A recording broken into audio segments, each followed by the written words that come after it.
ગુર્જરપતિ મૂળરાજદેવ ભાગ 1 લેખક ધૂમકેતુ પ્રકરણ 14 મંત્રણા છેક કાંઠે આવીને વાહન ડૂબતું હતું.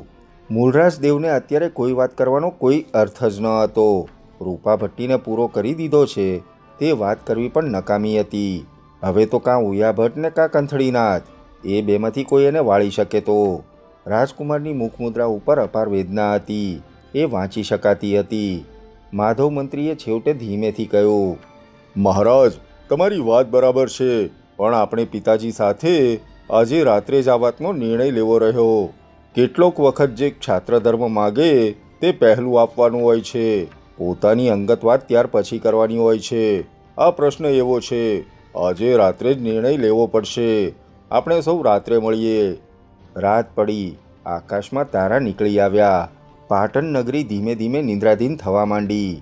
એ વખતે ઉયા ભટ્ટને ત્યાં મંત્રણા માટે સૌ આવ્યા હતા. ઘા મારવાની નિર્ણયાત્મક પળ નક્કી કરવાની હતી. માધવ ત્યાં હતો, ચાપોદકટ હતો, રાણો જેહુલ હતો, રાજકુમારી માધવી આવી હતી, ઉયા ભટ્ટ હતા. નિર્ણય લેવાનો હતો, આજે જ લેવાનો હતો. આજનો નિર્ણય છેવટનો હતો. મૂળરાજદેવની મનોદશા ફરી હતી. માધવે પિતાને કહ્યું હતું. ઉયા ભટ્ટ પણ સચિંત હતા. બધા ત્યાં શાંત બેઠા હતા. કોઈ કંઈ બોલતું ન હતું. હવામાં ભાર હતો. રાજકુમારની આંખમાં હજી વેદના હતી. રાજકુમાર જુવાન હતો, મહા તેજસ્વી હતો. એ જો બીજે રસ્તે વળ્યો તો થઈ રહ્યું.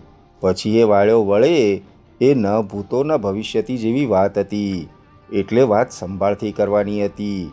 એની સોમનાથ પ્રીતિને ઉત્તેજીને કે એની ચૌલુક્યની પરંપરાનું સ્મરણ આપીને એવી કોઈ રીતે વાતને વળમાં લેવાની હતી. છેવટે ઉયા ભટ્ટે શરૂઆત કરી. એમનો અવાજ ધીમો, શાંત પણ સોંસરવો નીકળી જાય તેવો હતો. તે બોલ્યા, રાજકુમાર, મને તમારો હાથ સોંપ્યો છે તમારી માએ. એમને ભાવિની અમંગળ શંકા હતી. ગ્રહોની ચાલ ભયંકર હતી. એમનું મૃત્યુ મને અનિવાર્ય જણાતું હતું. તે વખતે એમણે મને કહ્યું હતું, મારે જે કોઈ સંતાન આવે, જીવે તો ઉયા ભટ્ટજી, એ બાળકનો રક્ષણભાર તમારે માથે છે. મારા માથા ઉપર આ ઋણ છે. આજે એ ઋણ પાછું વાળવાનો વખત છે. મારો ધર્મ છે, પુરોહિત ધર્મ છે તમને દિશા બતાવી. માનવું ન માનવું તમારી ઈચ્છા. મારો ધર્મ મારે બજાવવો રહ્યો. આપને પિતાનું વેર લેવું છે. એ વેર ન લઈએ તો આપણે માથે કલંક આવે. પણ એ વેર આપણે લેવાનું છે સૌરાષ્ટ્રમાં. આપણે પહેલાં સૌરાષ્ટ્રમાં દોડવું પડે તેમ છે જ, નહીતર એ દિશાનો ઘા જેવો તેવો ન હોય. આજે જ સોમનાથથી અત્યંત ત્વરાનો એક સંદેશો આવ્યો છે. સોમનાથથી સંદેશો આવ્યો છે? કોણે મોકલ્યો છે? શો સંદેશો છે? મૂળરાજે પૂછ્યું. ઉયા ભટ્ટે તરત એક તાળી પાડી. પાસેના ખંડમાંથી સોમનાથના પૂજારીનો સંદેશાવાહક ત્યાં દેખાયો. શંકરમાળી, મહારાજને ત્યાંની બધી વાત કહો. પૂજારી મહારાજે શું કહેવરાવ્યું છે તે કહો. શંકરમાળી બે હાથ જોડીને આગળ આવ્યો. પૂજારી મહારાજે કહ્યું છે પ્રભુ કે સોમનાથ હવે સોમનાથ નહીં રહે, અને પાટણની ત્યાં કોઈ વાત પણ નહીં ટકે. જો પાટણ તત્કાલ દોડશે નહીં તો કચ્છનો લાખો ફૂલાણી આવવાનો છે. રાહ ગરાસીઓ ત્યાં છે. સિંધુપતિ આવવાના ભણકારા છે. ત્રણેય ભેગા થઈ જાય પછી અહીંથી દોડનારાના પણ હાલ હવાલ થઈ જાય એવા એ બળવાન હશે. માટે પાટણમાંથી મહારાજ સામંતદેવ ત્વરા કરે તો જ ભગવાન સોમનાથની આબરૂ રહેશે. એમણે તો કહ્યું છે, આજ થાય તો કાલ નહીં. આ વાત છે ત્યાંની. ત્યાંથી કોઈ આ બાજુ ફરકી શકતો નથી. એટલે ત્યાંની બધી વાત અહીં તો અંધારામાં હોય તેમ જણાય છે. મહારાજને ઠીક પડે તે નિર્ણય કરે. ત્યાં વાત સંભળાય છે કે હવે પાટણમાં કોઈ ધણીધોરી છે જ નહીં. જે પાટણનું હતું તે આથમી ગયું છે. એ ઉડતી વાતે પણ લાખાને કચ્છમાંથી દોડાવ્યો છે ને લોકોમાં ભય છે. રાજકુમારી માધવીની વાત 100% સાચી ઠરતી હતી. શંકરમાળી પણ એ જ વાત કરી રહ્યો હતો. રાજકુમારી માધવીની વાત અક્ષરે અક્ષર ખરી પડી છે મહારાજ. આપણે દોડવું રહ્યું. હું પોતે પણ જીવના જોખમે અહીં આવી હતી એટલા માટે. માધવીએ કહ્યું, મામા ન ઉપડે તો કુમાર ઉપડે. તત્કાલનો નિર્ણય જ પાટણની પ્રતિષ્ઠાને સોમનાથમાં જાળવે તેમ હતો. આ વાત સ્પષ્ટ હતી. આમાં સમજવાની વાત એક જ છે મહારાજ. એ બંનેના સૈન્ય ભેગા થાય તે પહેલાં આપણે ત્યાં પહોંચી જવું જોઈએ. માધવ મંત્રી બોલ્યો. તે પહેલાં એમની વચ્ચે આપણા સૈન્યનો મુકામ પડી જવો જોઈએ. એનો અર્થ એ કે અહીંનો નિર્ણય તત્કાલ થવો જ જોઈએ. પણ આ પ્રશ્ન છે, અહીં નિર્ણય કરે કોણ? કોણ અહીં રાજા છે? અહીં તો કોઈ છે નહીં. વીર ચાપોદકટે કહ્યું, સામંત મહારાજા હતા, હવે છે નહીં. એટલે જ કહું છું વીર ચાપોદકટ. રાણા જેહુલે અત્યંત દ્રઢતાથી કહ્યું, આજ થાય તો કાલ નહીં. એક પણ આંગળી ઊંચી થાય તે પહેલાં રાજપલટો હવે થવો જ જોઈએ. નહીતર ઘર આબરૂને થાનક ત્રણેય ખોશું. સોમનાથની રક્ષા પણ ખોશું. આપણી આબરૂ ઉપર જેવો તેવો ઘા નહીં હોય. એ તો યાવત ચંદ્ર દિવાકરો કલંક રહેશે. હરિદળથી ઘેરાયા પછીનો નિર્ણય તો ભયંકર હશે. એ આપઘાત હશે સર્વનાશ નોતરનારો. ભલું હશે તો ભાટી રાણી જ પોતાના હિપત માટે એ ઘેરાવાવાળાની મદદ માગશે. તે વખતે આપણા માટે કોઈ માર્ગ નહીં રહે. પછી પાટણ નહીં હોય પ્રભુ.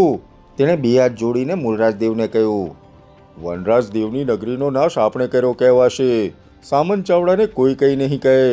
આપણે દ્રઢ નિર્ણય લઈ ન શક્યા ને ઘરમાં જ ઘેરાણા. એમાં ઇતિહાસમાં કલંક આવશે. એટલે મહારાજ નિર્ણય કરે, તત્કાલ નિર્ણય કરે. લાખા ફૂલાણીને જનોઈવટ કરવા માટે મહારાજને દોડવું હોય તો હું ભેગો દોડું. બીજું શું થાય? મારો ધર્મ છે તમારી પડખે રહેવાનો. પણ તમે ત્યાંથી પાછા ફરશો ત્યારે અહીં પાટણ રોળાઈ ગયું હશે. તમે ત્યાં દોડશો તો બીજા અહીં દોડશે. ભાટી રાણી જ એમને બોલાવશે. માટે તત્કાલ નિર્ણય કરો મહારાજ. વાત આ છે, હું તો તમારી પછવાડે દોડતો આવીશ, પણ એમાં જેવારો કોઈનો નહીં હોય. જે નિર્ણય હશે તે અમે આંખ માથા ઉપર ચડાવી લઈશું, પણ બીજા નિર્ણયમાં જેવારો નહીં હોય. હા, એમાં જેવારો કોઈનો નહીં હોય. સાચી વાત છે. ઓયા ભટ્ટે કહ્યું, પણ આ પાપ, વિશ્વાસઘાતનું પાપ, મહાપાતક ઓયા ભટ્ટજી મને જીવનભર સુવા નહીં દે. ખબર છે અશ્વત્થામા રૌરવ નરકમાં વસ્યો છે. એવું આ પાપ. પાપ મારે માથે, મારે બ્રાહ્મણને માથે. ઓયા ભટ્ટે તત્કાલ જવાબ વાળ્યો, પણ સાંભળો, પાપનું કોઈ જ પ્રાયશ્ચિત નહીં હોય. ક્ષત્રિયનું પહેલું કામ નિર્બળને રક્ષવાનું. પછી એમાં પિતાને અણવો પડે તો પિતાને અણવો.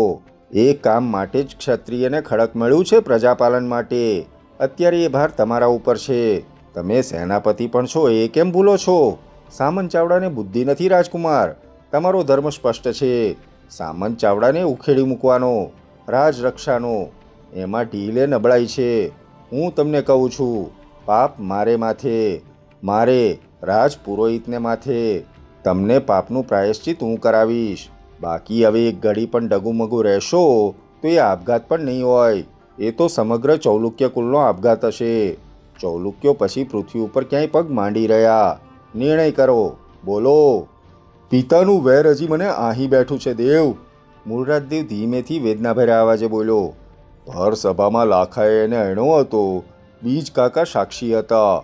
કોઈએ આડો હાથ પણ નહોતો દીધો. દઈ શક્યા ન હતા. દોડો, એ ગાંડી દોટ હશે મહારાજ. માધવે કહ્યું, ગાંડી દોટ તો ગાંડાઓ મૂકે. તમારા માથે તો સેંકડો હજારો ચૌલુક્યોને અહીં સ્થિર કરવાની, એમની સંસ્કાર ભૂમિ સર્જવાની જવાબદારી છે. એ તમે કેમ ભૂલી જાઓ છો? આ જેવી તેવી વાત છે. આ તો મહાકાલની ઇતિહાસ પર છે મહારાજ. ચાવડા વંશ ખતમ થાય છે. ચૌલુક્યો અહીં પ્રથમ પ્રગટે છે. વિશ્વાસઘાતથી નહીં, વિશ્વાસ પ્રેરક સ્થાયી શાસન સ્થાપીને. પળ ઇતિહાસની છે, પળ તમારી છે. અત્યારે એ પળ છે, આવતીકાલે નહીં હોય. નિર્ણય કરો દેવ, એટલે હું પણ નિર્ણય કરું. તું નિર્ણય કરે? તારે વળી શો નિર્ણય કરવાનો છે માધવ? મારે? હું અભિબોલા અભિફોક રાજાની પડખે એક ક્ષણ રહેવા માગતો નથી. એટલે સામંતરાજની મારે વિદાય લેવી રહી, ને તમારી પણ વિદાય લેવી રહી. કારણ કે તમારામાં ક્ષત્રિય ધર્મ પાળવાનું વજ્જર નથી. મને મારા પિતાજીના ગ્રહો બોલાવે છે, એટલે હું એમાં ડૂબી જાઉં. જે નિર્ણય હોય તે મહારાજ તત્કાળ કહી દે, અત્યારે ને અહીં. એટલે સૌ વિખરાઈ જશે. પાટણ જાણે, પાટણનું ભાગ્ય જાણે. માધવનો અવાજ ઘેરો, નિર્ણયાત્મક વેદનાભેરો પણ દ્રઢ હતો. તે મંત્રી પદેથી દૂર થવાનો જાણે છેલ્લો પ્રયાસ કરી રહ્યો હતો.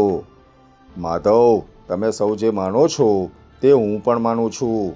મામા હશે તો હવે પાટણ નહીં હોય, પણ મામાને સુધારવાનો શું કોઈ માર્ગ નથી? છે ને, માર્ગ છે. એમણે જ કહ્યું તેમ, લીંબુ ઉછાળ સત્તા લ્યો, ને લીંબુ નીચે પડે ત્યારે સત્તા છોડી દો. બીજું કાંઈ નહીં. આસપાસમાં જાણવાવાળા જાણશે ત્યારે હસીને ઢગલો થઈ જશે. આ ચાવડાનું રાજ સૌને થશે. ચાલો આકડે મત છે, આપણે ઉપાડી લઈએ. સોનું વાવે તો સોનું ઉગે, એવી આ ગુર્જર ભૂમિ હતી ન હતી થઈ જશે. બીજી વાત છોડો મહારાજ, તમારા સ્વપ્ન સિદ્ધ કરો. હું તમારી પડખે ઊભો છું. વીર ચાપોતકટ છે, રાણાજી છે, પિતાજી છે. આ તક ફરીને નહીં આવે. તો આપણે શું કરવાનું છે? મૂળરાજદેવે છેવટે કહ્યું. આપણે શું કરવાનું છે? આપણે મધરાતે રાજગઢ લઈ લેવાનો છે. એ માટે જે કંઈ કરવાનું હશે ત્યાં વીર ચાપોતકટ કરશે. રાજ દરબારમાં એક ચકલું પણ ન ફરકે એમ કરવાનું છે. તો જ કર્યું પ્રમાણ. પ્રભાતે તો રાજપલટાનો ઘોષ થઈ જાય તે મારા ઉપર, ને રાણીને ભગાડી મૂકવી તે મારા ઉપર. રાણા જેહુલે કહ્યું. ને મહારાજે કહ્યું છે તે શાસ્ત્ર સંમત છે. એ જ ક્ષત્રિય ધર્મ છે. એ ઘોષણા કરવાની મારે. પ્રજાજનો આ ફેરફારને તરત સ્વીકારી લે એ જરૂરી છે. તો કરો નિર્ણય અમાસની મધરાતનો. હા, અમાસની મધરાત મહારાજ, અને રાજ પલટો, રાજવંશ પણ પલટાય છે. માધવે જવાબ વાળ્યો. એક અભિનવ સંસ્કૃતિનું સર્જન થાય છે માધવ. આ જેવી તેવી વાત નથી. તમે લીધેલી આ નિર્ણય પણ એવી છે, એવા કાલની છે. ઉયાભટ્ટ બોલતા બોલતા થોડીવાર થોભી ગયા. 30 વર્ષ તો આ રાજ ટકે ને ટકે, ને એમાં ભારત વિખ્યાત રાજપુરુષો જન્મે. બોલો સોમનાથની જય, ને લાવો સોમનાથનું પવિત્ર જળ. આપણે સૌ અહીં જ પવિત્ર શપથથી બંધાઈ જઈએ.